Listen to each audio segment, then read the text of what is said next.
Du 8 au 12 avril 2025, la ville de Cotonou a accueilli la deuxième assemblée de formation et conférence du district 9103 du Rotary International. Plusieurs centaines de Rotariens venus du Togo, du Niger et de différentes régions du Bénin ont répondu présents à ce rendez-vous de brassage et de partage d'expériences dans une ambiance conviviale. Ce grand rassemblement a été marqué dès son ouverture par une série de formations à l'hôtel Golden Tulip le Diplomate à l'attention des présidents élus de clubs, des présidents de commissions pays et de districts, ainsi que des gouverneurs et de leurs adjoints. Ces sessions ont permis aux participants de mieux cerner leurs missions et les défis qui les attendent dans la nouvelle année rotarienne. Le but de la séance, c'était donc de rappeler aux Rotariens qu'ils avaient un vivier, d'accord, très important d'anciens des programmes du Rotary qui étaient là et sur lesquels ils pouvaient travailler pour avoir des membres, sur lesquels ils pourraient travailler pour avoir des relations, sur lesquels ils pourraient travailler pour avoir d'autres opportunités et être un peu plus efficaces dans leurs activités.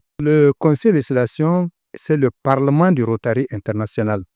C'est l'instance qui prend toutes les lois sur le fonctionnement de cette association, qui peuvent apporter des amendements aux textes existants dans les statuts, dans le règlement intérieur, dans le fonctionnement des clubs, dans le fonctionnement des districts, dans le fonctionnement du Rotary international de façon globale. Et notre message était d'amener nos amis à assumer leurs charges. Tout juriste dans un club peut aider son club à formuler des amendements au fonctionnement actuel par des projets de résolution. Moment d'intense réflexion, mais aussi de communion, l'événement a aussi été l'occasion de renforcer la camaraderie et l'esprit d'équipe à travers un riche programme de détente. Soirées chill, karaoké et autres activités festives ont rythmé les soirées des AFCD afin de permettre aux Rotariens de se connecter autrement dans la joie et la bonne humeur après des séances intenses d'apprentissage. Cette soirée karaoké est dans le cadre des assemblées formation et conférence du district, comme je le disais. Et ce n'est que la partie, on va dire, non formelle de nos AFCD. Donc, après des formations, des conférences, il était important qu'on mette dans le programme une activité qui permette aux participants de se détendre, de sortir du cadre formel des activités. C'est une soirée que j'ai trouvée fabuleuse. C'est une excellente idée parce que ça permet de déstresser.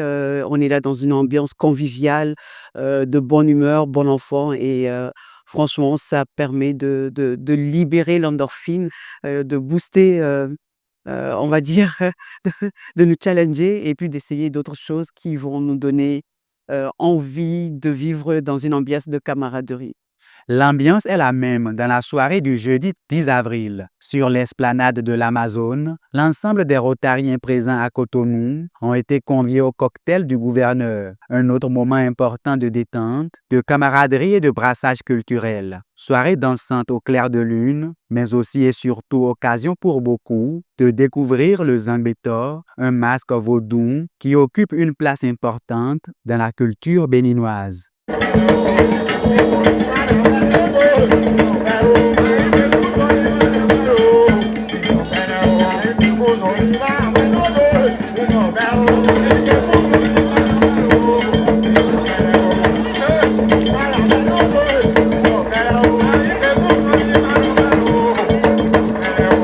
L'un des moments marquants des AFCD Cotonou 2025 a été la cérémonie officielle de lancement du Salon de l'Amitié et du Village de l'Innovation le 12 avril. Le salon a été ponctué par la visite d'officiels et de membres influents du Rotary, curieux de découvrir les pépites que recèle la jeunesse. Au cœur du village de l'innovation, une vingtaine de jeunes sélectionnés ont exposé des projets dans des domaines stratégiques tels que la technologie et le numérique, l'agriculture et l'agro-industrie, éducation et culture, les énergies renouvelables et l'environnement. Des secteurs d'avenir qui sont en pleine mutation en Afrique, où ces innovateurs entendent bien faire des prouesses. Le point d'orgue des AFCD Cotonou 2025 a été la grande conférence du district tenue le vendredi 11 avril au Palais des Congrès. La cérémonie d'ouverture s'est déroulée en présence du représentant de la présidente du Rotary International, de membres influents du Rotary, mais aussi de personnalités politiques, dont le ministre du Numérique et celui de la Santé. La délégation gouvernementale a félicité le Rotary International pour ses nombreuses actions caritatives qui répondent pleinement aux priorités du gouvernement béninois.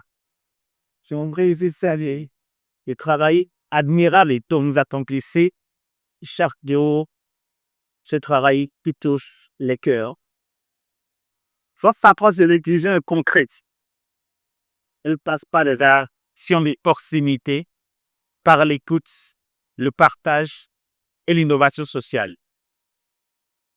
L'utilisation en particulier des technologies numériques pour améliorer la qualité de vie des personnes âgées va se traduire sans être limitatif par l'accès à des services de sécurité en ligne, des outils de communication pour rester en contact avec la famille et les amis, des plateformes éducatives pour continuer à apprendre et à se divertir, toutes choses qui vont forcément contribuer à assurer la bonne santé. Au Bénin, nous avons fait le pari, bien avant la COVID, de mettre en place un guichet unique en ligne qui est le portail des e-services et qui permet à travers des plus de 200 e-services, donc des services entièrement dématérialisés, de pouvoir solliciter de la part de l'administration toutes sortes de documents administratifs, des démarches administratives sans devoir se déplacer, sans devoir être obligé d'être en confrontation éventuellement avec des agents administratifs.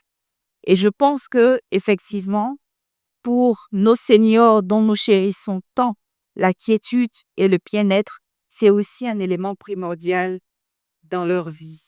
La conférence a permis également aux responsables de l'organisation de faire le bilan des exploits accomplis et de se projeter sur l'avenir. Un panel autour du thème « La magie du numérique pour une société inclusive des seniors » a été animé pour approfondir la réflexion sur les défis de l'inclusion à l'ère du numérique.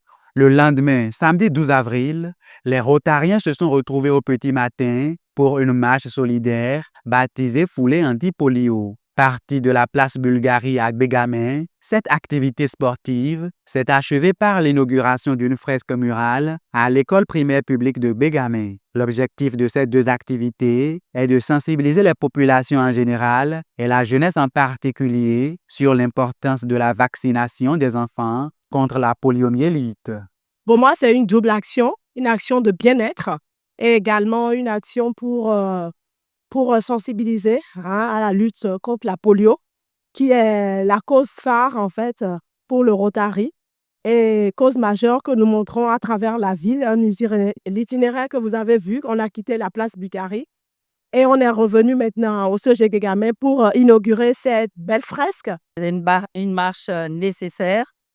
D'abord, ça permet de nous mettre un petit peu en forme, les Rotariens qui sont d'habitude dans les bureaux, etc., etc.